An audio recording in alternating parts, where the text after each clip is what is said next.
इसी कलयुग की घटना है। अयोध्या जी वृंदावन धाम ये भगवान के नित्य धाम हैं और नित्य धाम में ठाकुर जी की लीला भी नित्य चलती है, नित्य लीला चलती है। जो भगवान के अंतरंग भक्त हैं उनके लिए भगवान दर्शन भी देते हैं। और हमने ये कथा पूज्य चरण श्री रंग वाटिका वाले महाराज जी से श्रवण की। लगभग 150 वर्ष पूर्व की घटना है, इसी कलयुग की।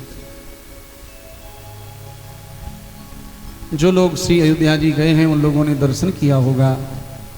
श्री राम जन्मभूमि के पास में श्री रंग महल है। जो लोग गए हैं उन लोगों ने दर्शन किया है, रंग महल है। और पूरी अयोध्या जी में श्री सीताराम जी के स्वरूप तो अनेक हैं। कनक भवन में भी सरकार 3 स्वरूपों में विराजमान है। जो मलूक वाले ठाकुर जी हैं वो तो महारानी ने विराजमान करवाए ऊर्छा की, और जो मझले वाले ठाकुर जी हैं वो द्वापर के हैं, वो कनक बिहारी जी हैं। भगवान श्री कृष्ण माता रुक्मणी जी के साथ में 6 महीना अयोध्या जी में निवास किए और अपने हाथों से प्राण प्रतिष्ठा की है ठाकुर जी ने, श्री कनक बिहारी सरकार। और जो धातु विग्रह में हैं वो विक्रमादित्य जी के पधराए भाई हैं। तो एक कनक बिहारी जी हैं जो मझले वाले हैं, और जो बड़े स्वरूप में हैं वो महारानी के पधराए हैं, वो महल बिहारी हैं। और विक्रमादित्य ने जो पधराए हैं वो उत्सव बिहारी हैं, उत्सव में बाहर जाते हैं पालकी। श्री अयोध्या जी में अनेक मंदिरों में आप दर्शन करेंगे श्री सीताराम जी के ही स्वरूपों का दर्शन है, अनेक स्वरूपों का दर्शन है। लेकिन रंग महल ही एक ऐसा स्थान है कि जहां पर ठाकुर जी 4 स्वरूपों में विराजमान है। श्री ठाकुर जी के साथ में माँ जानकी, लक्ष्मण जी के साथ में श्री उर्मिला जी, श्री भरत जी के साथ में श्री मांडवी जी और शत्रुघ्न जी के साथ में श्री श्रुतकीर्ति जी। चारों महाराज, चारों महारानियां विराजमान हैं। बोलो अयोध्यानाथ भगवान की।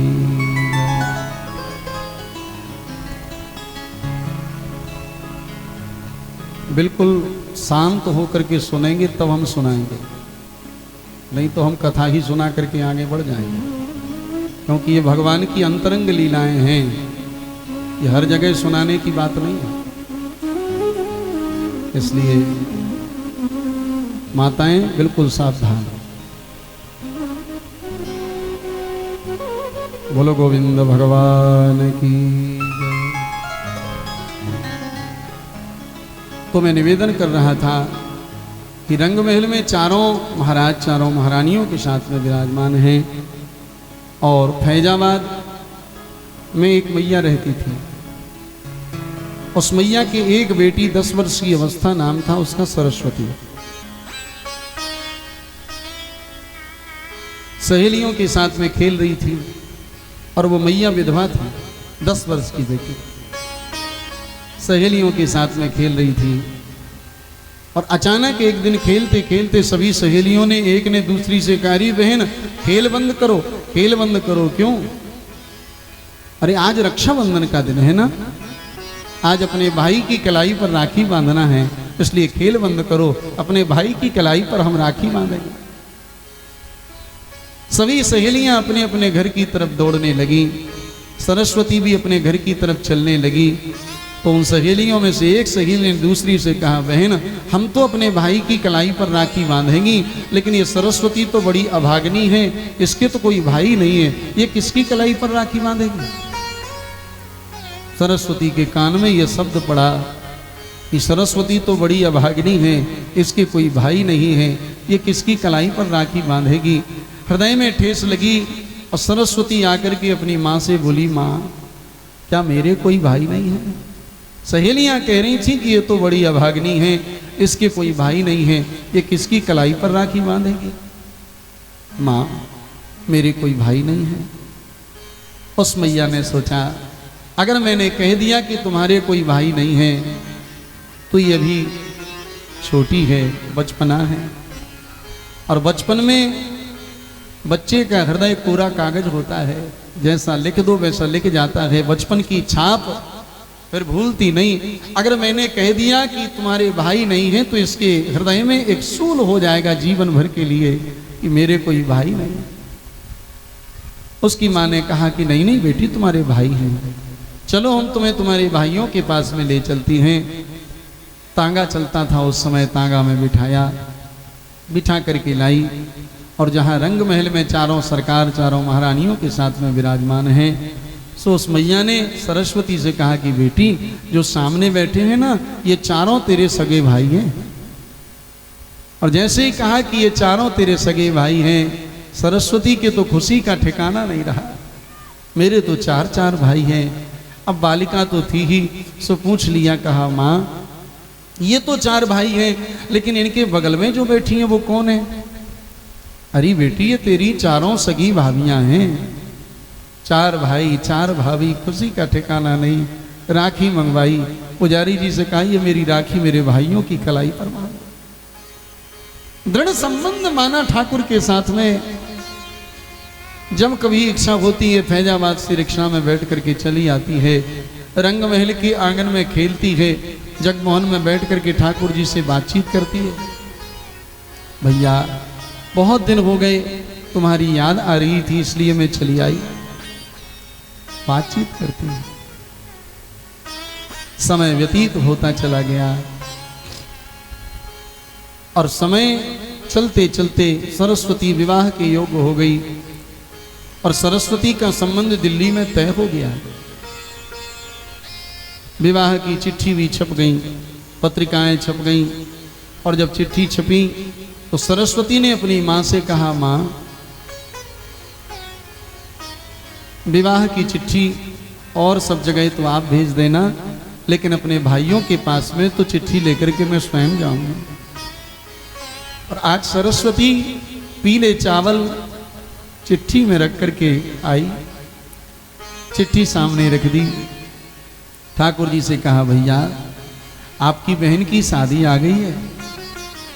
और भैया शादी विवाह का कार्य तो बहुत बड़ा होता है, घर में माँ अकेली है, सारा काम आपको ही देखना है, सारा कार्य आपको ही तो संभालना है, इसलिए भैया 2-3 दिन पहले आ जाना।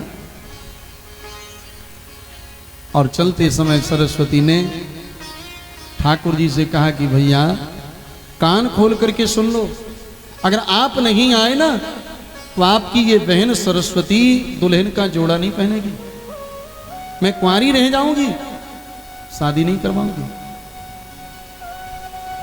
और पुराने समय में जब हम लोग रिश्तेदारों के पास में जाते थे लिवाने के लिए, या तो रिश्तेदार साथ में चले आते, और जब वो कहते भैया हम आ जाएंगे आप चलो, तो हम लोग किराया दे करके आते, भैया ये तुम्हारा किराया है लेकिन आ जरूर जाना।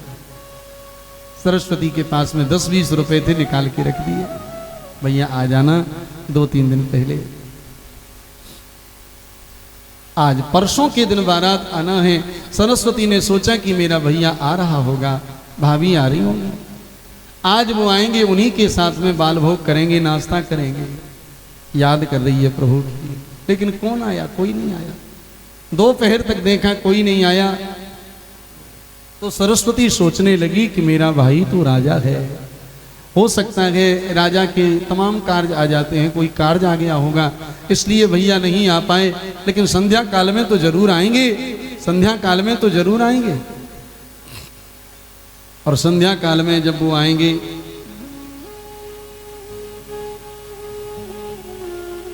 संध्या काल में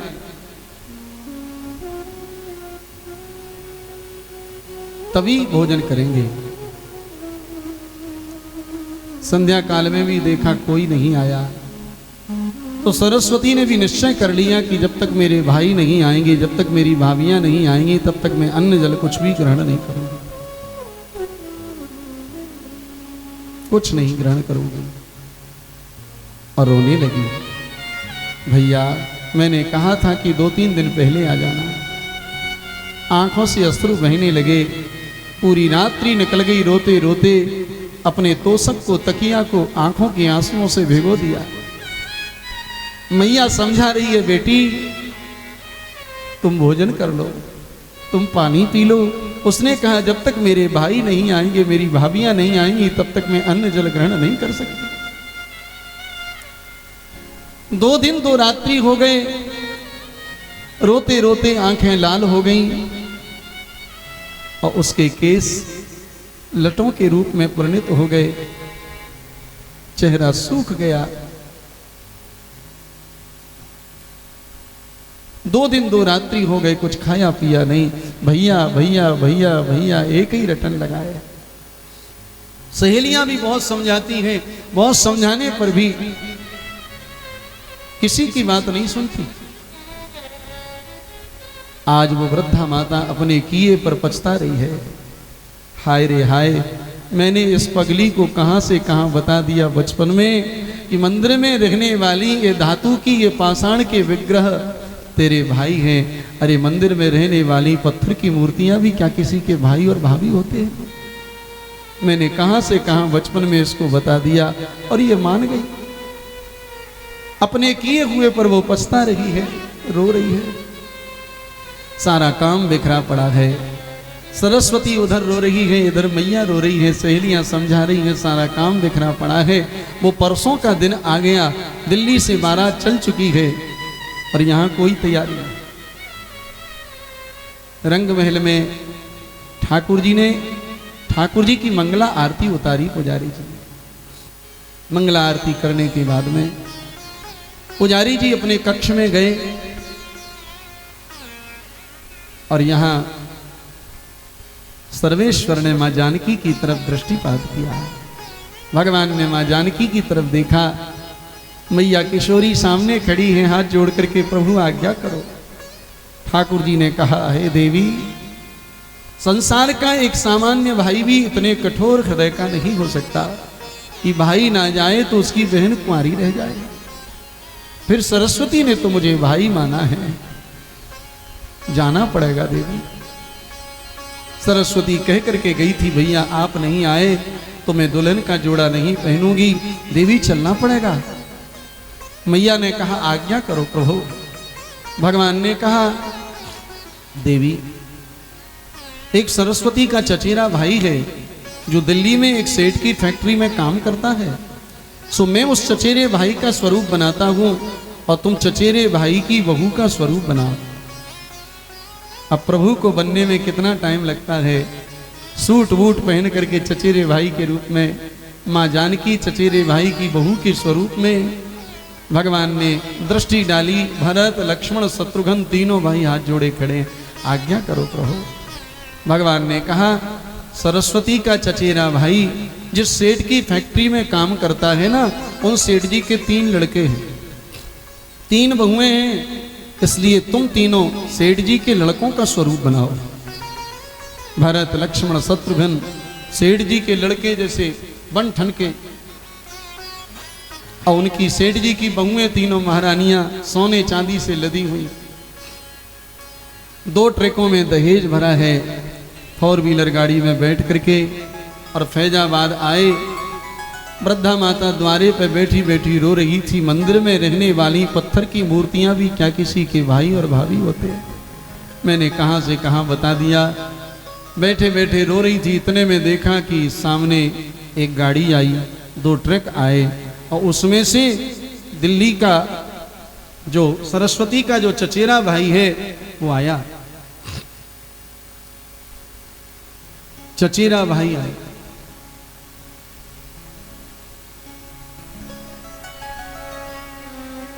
जाकर के प्रणाम किया। साथ में 3 और हैं। बेटा ये, ठाकुर जी ने प्रणाम करके कहा, मां, मैं जिन सेठ की फैक्ट्री में काम करता हूं ना, नौकरी करता हूं, ये हमारे सेठ जी के 3 लड़के हैं। हमने इनसे कहा कि हमारी बहन सरस्वती की शादी है। सो इन तीनों ने कहा कि भैया जैसे तुम्हारी बहन वैसे हमारी बहन, इसलिए तुम्हारी बहन की शादी में दहेज हम लोग अपनी तरफ से देंगे। सो माँ, इन 2 ट्रकों में दहेज भी आया है। अब तो उस बुढ़िया के खुशी का ठिकाना नहीं रहा। सोचने लगी, अयोध्या वाला नहीं आया ये दिल्ली वाला तो कभी चाहता भी नहीं था सरस्वती को, लेकिन मौके पे तो आ गया। लेकिन उस मैया को क्या पता, आया तो अयोध्या वाला ही है, ये तो दिल्ली वाला बनकर के आया है तो अयोध्या वाला। चरणों में प्रणाम करके कहा, माँ हमें अपनी बहन सरस्वती से मिलना है। बेटा जाओ जाकर के समझाओ, उसने तो रो रो करके बुरा हाल कर लिया। आज 2 दिन 2 रात्रि हो गए, उसने अन्न जल कुछ भी ग्रहण नहीं किया, तुम जाकर के समझाओ। ठाकुर जी पहुंचे और जैसे ही दरवाजे से आवाज लगाई, बहन सरस्वती। सरस्वती ने चेहरा उठा करके जैसे ही देखा द्वारे की तरफ, और जोर जोर से रोने लगी कि ये हमारा सगा भाई नहीं है, ये तो चचेरा भाई आया है। जब तक हमारे सगे भाई नहीं आएंगे तब तक मैं बात नहीं करूंगी। और जोर जोर से रोने लगी, भैया भैया भैया भैया। ठाकुर जी समझ गए कि सरस्वती ने मुझे पहचाना। ठाकुर जी ने सहेलियों से कहा कि आप लोग जरा बाहर जाएं, हमें हमारी बहन से बात करना है। सहेलियां बाहर हुई, भगवान पास में पहुंचे। आज उन करुणा निधान ने अपना कर कमल सरस्वती के माथे पे पधराया। सरस्वती के माथे पे प्रभु ने अपना कर कमल घुमाया और हाथ घुमा करके प्रेम से कहा, बहन मुझे नहीं पहचाना? देख बहन मैं आ गया। और उन सर्वेश्वर का स्पर्श पाते ही सरस्वती ने जो देखा, ये तो मेरे भैया है। सरस्वती तो गले लग गई, लिपट करके रोने लगी, भैया भैया बहुत विलंब लगा दिया, आज 2 दिन 2 रात्रि हो गए, मैंने अन्न जल ग्रहण नहीं किया। ठाकुर जी ने हृदय से लगाया, बहन मैं आ गया, अब तू चिंता क्यों कर रही है? भैया मेरे और भाई कहाँ हैं, भाभियां कहाँ हैं? भगवान ने आवाज लगाई और जैसे ही ठाकुर जी ने आवाज लगाई, तीनों कुमार चारों महारानियां सामने आ गईं। अब तो सरस्वती के खुशी का कोई ठिकाना नहीं। मेरे भाई आ गए, भाभी आ गई। ठाकुर जी ने मां जानकी से कहा, देवी एक स्वरूप अन्नपूर्णा का धारण करके भंडार गृह में प्रवेश करो। देवी भोजन ऐसा बनना चाहिए बारातियों ने जीवन में कभी पाया ही ना हो। और मां अन्नपूर्णा स्वयं भोजन बनाए, क्या कहना। बाराती जिस भी प्रसाद को पाते हैं, जो पदार्थ मुख में रखते हैं, वाह वाह शब्द निकलता है। भैया जीवन में विवाह तो बहुत किए, बारातें तो बहुत की, लेकिन इतना दिव्य प्रसाद तो पहली बार मिला। अब उन्हें क्या पता कि बनाने वाली साक्षात मां अन्नपूर्णा बैठी है। अन्नपूर्णा स्वयं भोजन बना रही है। और मेरा माताओं से भी निवेदन है कि रसोई में कभी चप्पल पहन के नहीं जाना चाहिए, क्योंकि वो माता अन्नपूर्णा का घर होता है। जिस घर में माताएं चप्पल पहन करके रसोई बनाती हैं, उस घर में कभी समृद्धि नहीं हो सकती, कभी भक्ति प्राप्त नहीं हो सकती, क्योंकि वो माता अन्नपूर्णा का भंडार होता है, अन्नपूर्णा का घर होता है, उसको रसोई कहते हैं।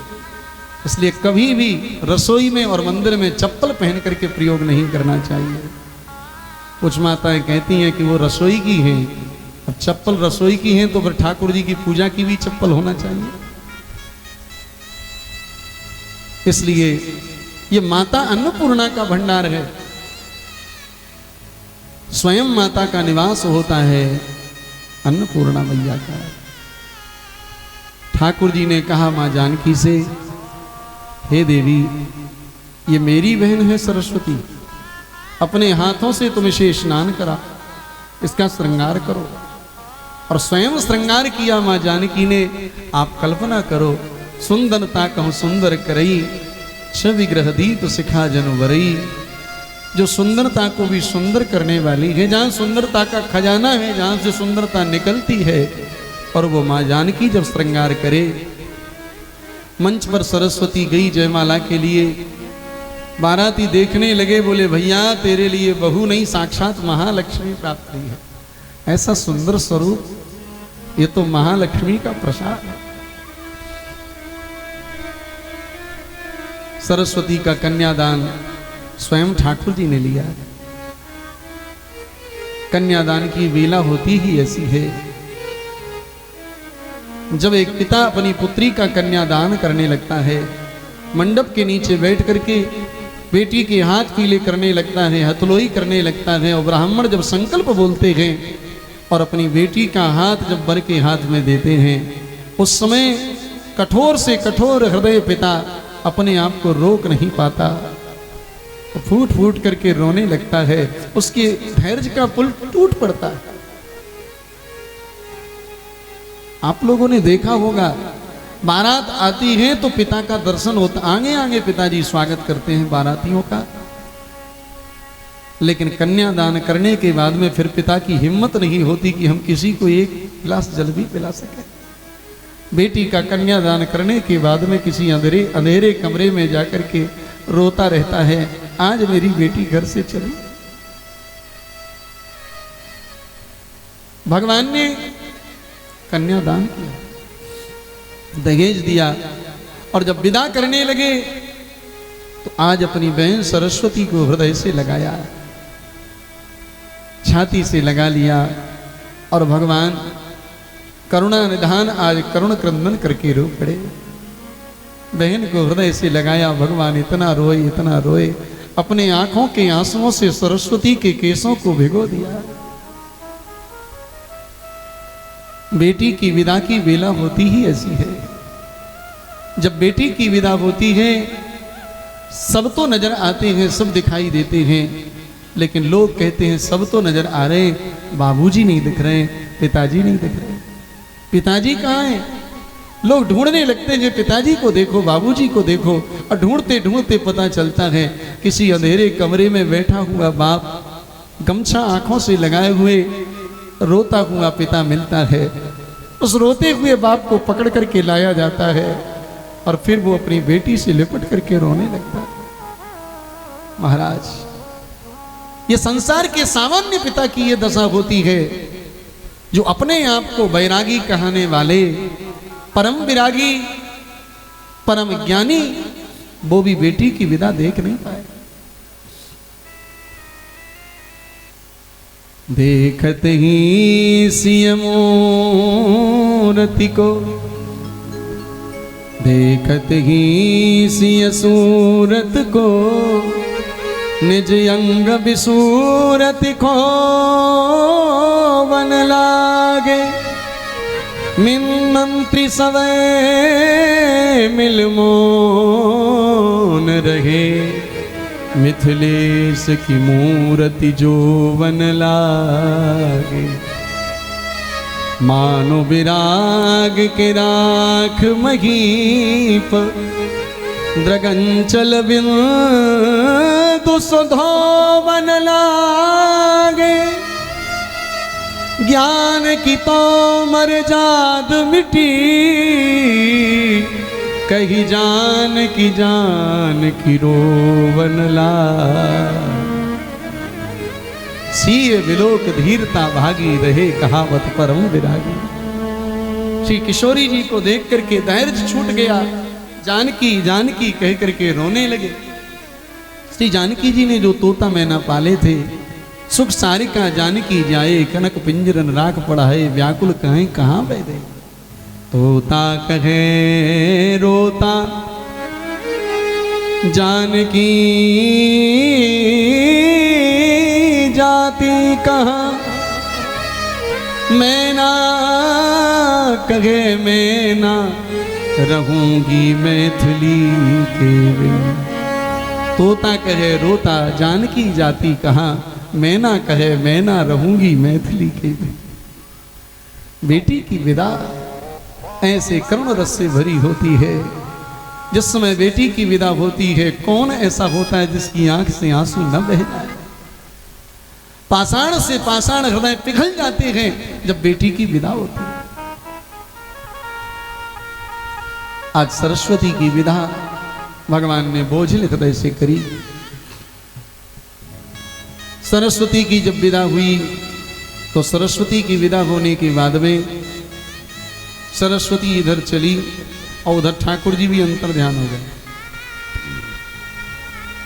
वृद्धा माता सोच रही है बैठी बैठी, इतना बड़ा काम बना के चला गया, सारा कार्य बना के चला गया,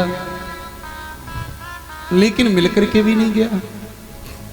एक बार मिलकर के तो जाना चाहिए था। लेकिन उस वृद्धा माता को पता तो जब चला, द्वारे पे बैठी बैठी सोच रही थी कि मिलकर के तो जाना था एक बार, और पता जब चला, जो वास्तव में चचेरा भाई था ना सरस्वती का, वो सरस्वती को ज्यादा नहीं चाहता माता था। चचेरा भाई, बुढ़िया माता द्वारे पे बैठी, उसने देखा जो वास्तव में चचेरा भाई था वो रिक्शा से उतर करके आ रहा है, हाथ में प्लास्टर बना हुआ है। मैया ने कहा, रे बेटा तुम्हें क्या हो गया, ये तुम्हारे हाथ में प्लास्टर कैसे बना? वो तुम्हारे सेठ जी के लड़के कहाँ गए, वो सेठ जी की बहुएं कहाँ गई, इतना बड़ा तुमने कार्य बना दिया, ये तुम्हें क्या हो गया? चचेरा भाई बोला, तुम क्या कह रही हो माँ, मेरी समझ में कुछ नहीं आता। कौन से सेठ जी के लड़के, कैसी सेठ जी की बहुएं, कैसा दहेज, आप क्या कह रही हैं, मेरी कुछ समझ में नहीं आता। मुझे तो चिट्ठी मिली थी कि बहन सरस्वती की शादी है, सो मैं परसों ही स्टेशन से उतर के रिक्शा में बैठ के घर के लिए आ रहा था, एक ऑटो से मेरा एक्सीडेंट हो गया, अस्पताल जाना पड़ा। डॉक्टर ने कहा कि 3 दिन तक तुम्हें बेड रेस्ट करना होगा, सो 3 दिन से मैं तो अस्पताल में भर्ती हूँ। अभी डॉक्टर ने मेरी छुट्टी की है, सो मैं आ पाया। बुढ़िया ने कहा कि 3 दिन से तू अस्पताल में है, 3 दिन से तू अस्पताल में है, तो फिर वो कौन था? और जैसे याद करी कि वो कौन था, तो रंग महल के चारों सरकार, चारों महारानियों की झांकी उस वृद्धा की आंखों में नाचने लगी, और बुढ़िया फूट फूट करके रो पड़ी, हाय रे हाय, वो परमात्मा मेरा चरण स्पर्श करके चले गए, सारा कार्य बना के चले गए, और मेरी निगोड़ी आंखें उनको पहचान तक ना पाई। रो पड़ी माँ, और उसने कहा, धन्य हो बेटी सरस्वती, तुम धन्य हो, तुमने ये सिद्ध कर दिया कि सच्चा प्रेम परमात्मा में अगर है, आज भी परमात्मा पत्थर में से प्रकट होने के लिए तैयार है। और सच्चा प्रेम होना चाहिए। प्रेम परिचय को पहचान बना देता है, प्रेम वीराने को गुलिस्तान बना देता है। मैं आप बीती कहता गैरों की नहीं, प्रेम पत्थर को भगवान बना देता है। आज पत्थर में से तेने परमात्मा प्रकट कर दिए बेटी। भगवान तो आज भी खंबे में से प्रकट होने के लिए तैयार हैं, लेकिन प्रहलाद जैसी भक्ति तो चाहिए, भावना तो चाहिए। सुखदेव जी ने